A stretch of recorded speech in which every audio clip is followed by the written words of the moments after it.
अस्सलामुअलैकुम सामीन। 14 जुमादुल उखरा की तारीख शुरू हो चुकी है। 6 जनवरी है।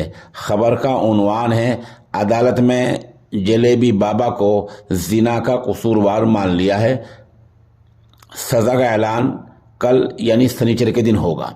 बाबा के खिलाफ जिनसी स्कैंडल के मामला दर्ज हुए थे और भी पोक्सो एक्ट के तहत ही मामला दर्ज हुआ था। ये मामले 19 जुलाई 2018 को टोहाना इलाके में दर्ज हुए थे। टोहाना हरियाणा का इलाका है। बता दें कि जलेबी बाबा बाबा बालकनाथ डेरे का चीफ है।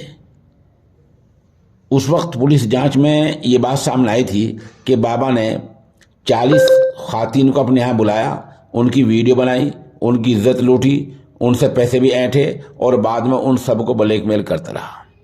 बाद में 6 खातिन ने बाबा के खिलाफ अपना बयान दर्ज कराया। एक नाबालिग लड़की ने बयान दर्ज कराया और हद ये कि बाबा के बेटे की बहू ने भी उसके खिलाफ बयान रिकॉर्ड कराया। इस मामले में कुल 20 गवाहियां सामने